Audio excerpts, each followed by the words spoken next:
We are here to discuss the state of the economy with the principal economic advisor. So thanks for taking your time out and speaking to us at ET. Now, let me first begin by asking you about this raging debate over slowdown. There are, there's a lot of assessment on what is the nature of the slowdown. From biscuits to automakers, all seem to be impacted. And we're speaking just 2 days before the Q2 GDP numbers also come in. What's your own assessment? We agree that there has been indeed a slowdown. We recognize that. In fact, Finance Ministry has been in our public reports, we have been pointing out that demand conditions have been slowing. It is important to recognize that this is clearly a demand-led slowdown, which relates to various factors. Some of this may relate to real interest rates being too high. There were also many other factors, including the NBFC episode that showed through in tightening up of credit conditions in the system, and various other factors, including external demand conditions, which have also slowed down very sharply. So, I think there is a clear recognition that growth has indeed slowed down. It showed through in the January to March quarter, and we will get in a couple of days' time the numbers for the subsequent quarter, which will tell us the extent to which this slowdown may have happened. But most high frequency data that we get, whether it's automobile sales and other things, also suggests that there has been some moderation in growth. So, recognizing that, we have, as you heard last week, the finance minister did come out with a comprehensive set of policies to try and make sure that we keep this growth momentum on an even keel and revive investment sentiment. Since we're talking about the intensity of the slowdown, what are the factors behind it? Do you see only the domestic factors playing, or are there global factors too that have some sort of an impact on the way Indian economy is shaping up? Certainly, external factors do matter. I mean, this is not a debate only in India. You have seen markets slow down very sharply in virtually every country in the world, and you've had yield curves inverting, which is very often a strong signal that points towards recession. Yes, so that we may be heading into a slowdown of some sort. It's an indicator, doesn't always show you exactly how much, but it is usually a good signal that we should watch out for some sort of a slowdown in the external environment.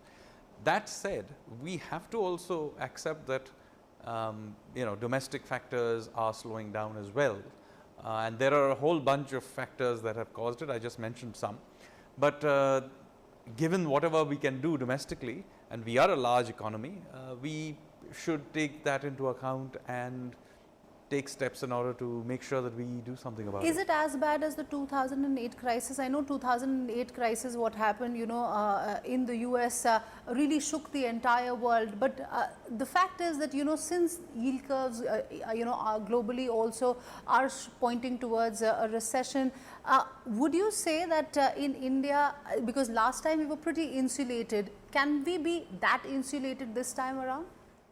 Well, I would be careful about scaremongering. Slowdown does not immediately mean that there is going to be a crisis and so on. So far, globally, that it doesn't seem to be we are heading into one. I mean, it's always a possibility, but I don't think the indicators even globally suggest that we are heading into some sort of a grand crash. I mean, the US growth on many indicators still is very strong. Unemployment levels are very low. And there are countries in the other places with lots of scope for doing things. I mean, Germany, for example, has a fair amount of scope for fiscal expansion. In India, we have various other avenues for getting growth going.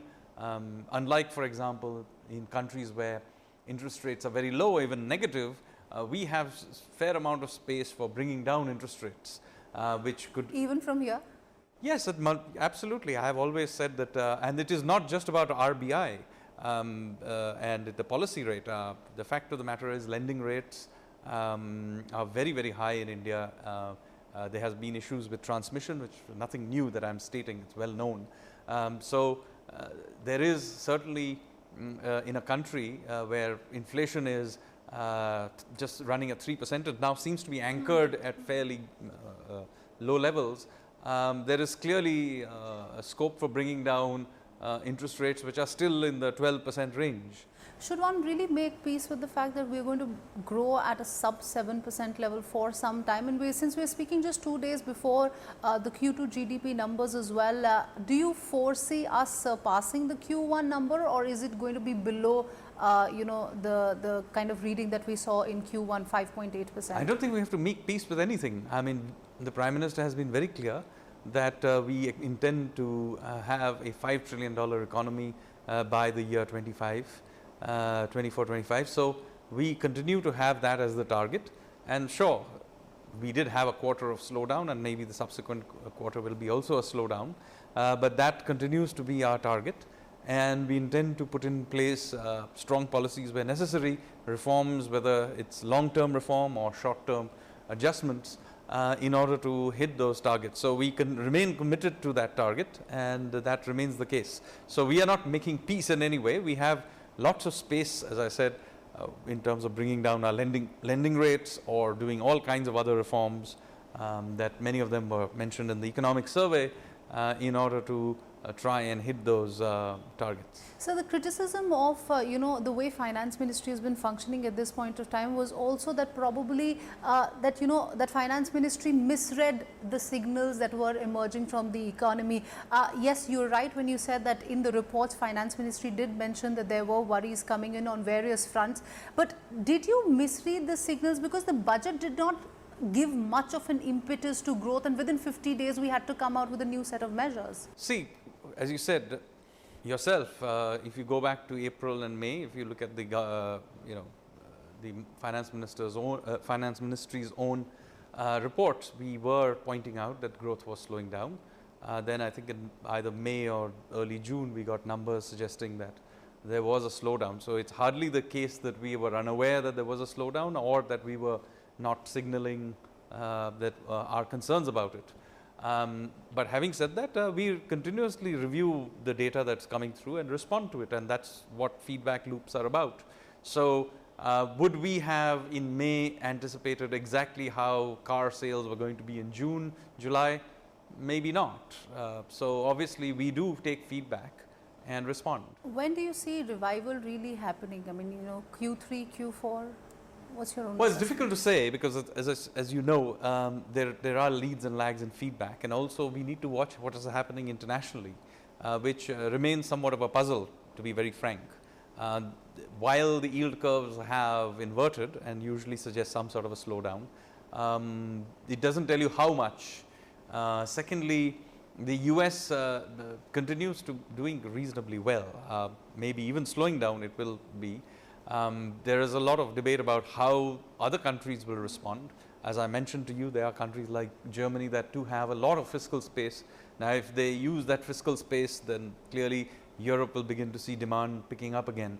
But it's not for me to judge exactly how much and to what extent and how quickly they will respond. So given that environment, I would say that we will take appropriate action wherever necessary and will respond fast. You saw that happen just last week with the Finance Minister clearly coming out with concrete steps, and she has also promised more steps when necessary. So I will talk about more steps and which sectors can we look at on that in just a while, but let me talk about the big bonanza coming in from the RBI.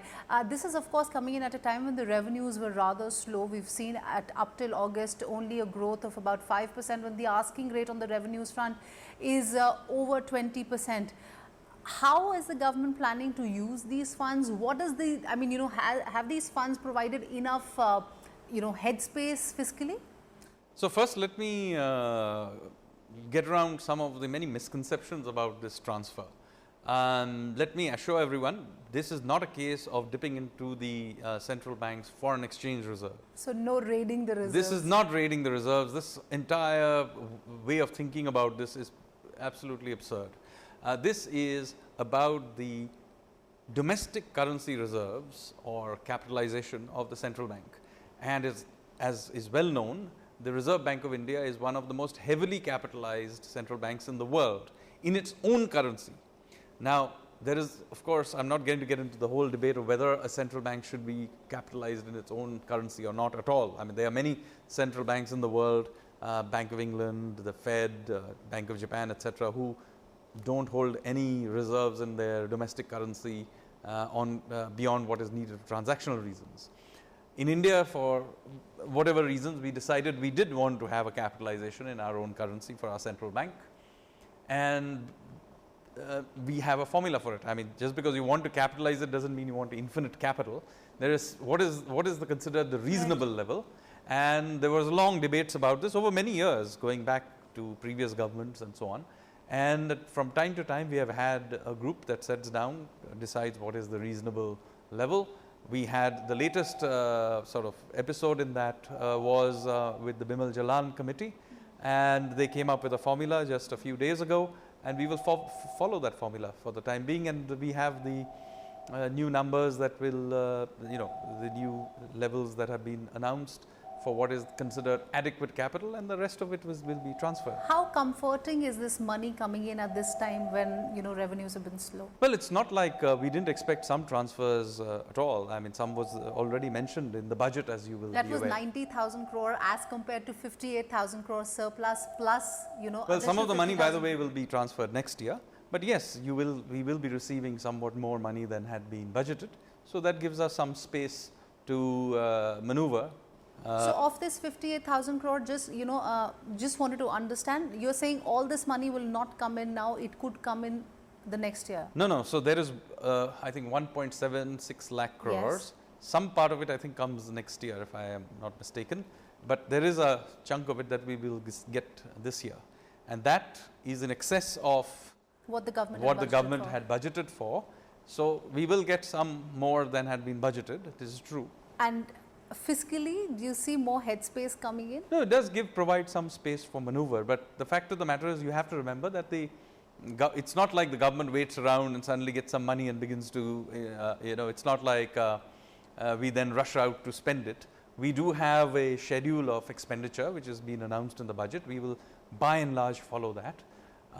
And yes, if it provides, some extra resources, provides us with headspace, then we can spend more or reduce the deficit and borrowing. There are various permutations and combinations that we can explore. It's as I said, the key to a large extent is to maintain the expenditure schedule as has been budgeted. So if some extra moves are made in either direction, we will deal with it as it comes. But it's not the case that, we were waiting for extra money and then we will rush out and spend it. It's not. It is done much more deliberated way than that. Is it almost a given that the reserves that we will see, or the dividend transfer that we will see from the RBI from here on will be over 1 lakh crore rupees? No, that will depend on the seniorage of those years. So the important thing to understand is that there is something, that the whole concept of seniorage. What is seniorage? Basically, the sovereign, by virtue of being the sovereign, is able to create money, and in its ability to create money, it may get some revenues. Now that power is essentially delegated to a central bank in most modern states. And so therefore, that revenue then accrues to the central bank. And so this seniorage, the standard procedure is, after deducting whatever the cost is of running the central bank, is then transferred to the sovereign, i.e. the government. And that is there even in the Reserve Bank Act, very clearly noted. Now, I cannot now predict exactly how much will be the revenues of the central bank going forward. What happened here is that there were an accumulation of this reserves over a period of time, which was in excess of what has been deemed to be necessary. So that's a one-time transfer. Beyond that, we will go back to the usual path of whatever seniorage accumulates, deduct the the costs and the usual transfer. You know, yesterday the finance minister also said that it is outlandish to say that the government is raiding the reserves of the RBI. But if you look, the previous member from the government on the panel, the former finance secretary Subhash Chandra Garg, he put in a dissent note. Finance secretary Rajiv Kumar too, in the report that had been made public yesterday, has asked for higher funds than what the panel has agreed to.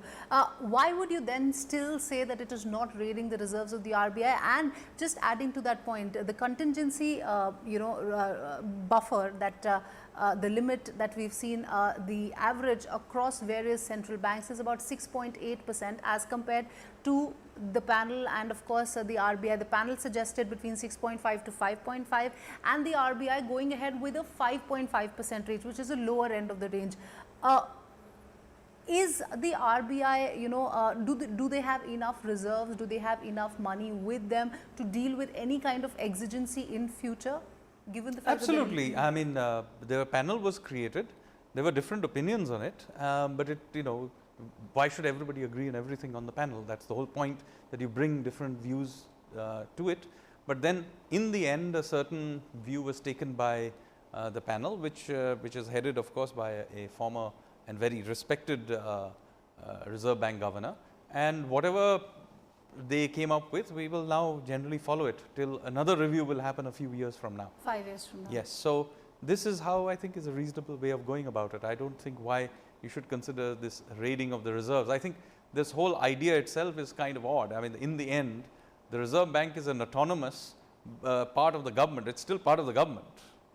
So, its reserves in the end belong to the overall government system. So, I think this is a somewhat odd way of thinking about the whole thing. So, the whole debate about autonomy of the RBI, do you think it's unfounded? No, it is autonomous as far as its policies are concerned, but the fact of the matter is, especially when it comes to thinking about its domestic currency reserves, seems completely outlandish. Okay. Let me talk about the third thing that's on the agenda here today, which is the second set of measures. You were just talking about it. There is a lot of expectation that some sort of measures would be coming in for the real estate sector. How is the government looking at what is happening in the real estate sector? Home buyers have been stuck for a very long time. There are talks about a stressed asset fund. Is the government moving in that direction, and how will the policies around real estate sector be developed at this point of time in the second set? Well, it's obviously not possible for me to comment, specific sector policies that may be being discussed. All I will say is that we do recognize that there is a problem with the real estate sector.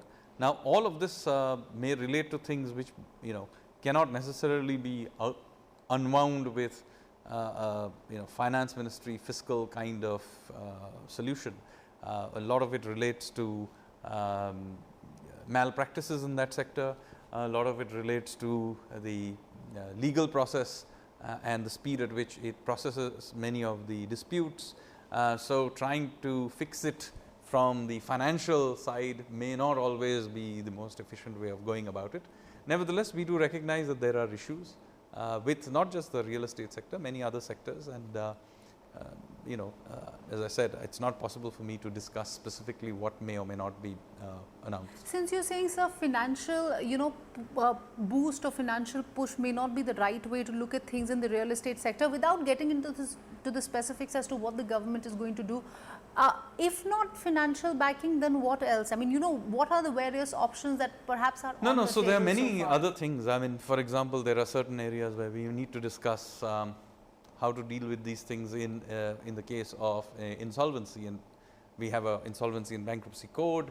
There have been many projects that have ended up in that, and we have evolved various ways of dealing with it, because real estate, because it involves home buyers, does have certain specific requirements, and as a result of the iteration through the NCLT and others, new protocols have been developed for dealing with them. Now, those may or may not be adequate for the particular situation we find ourselves in. So, but simply trying to solve it through sort of some fiscal measure will not. Will we see then PSUs perhaps, stepping up, taking the lead and completing some I of will those? not be able to comment on this. There have been specific cases where this may have happened, but I am not in a position to comment on what may be done as a.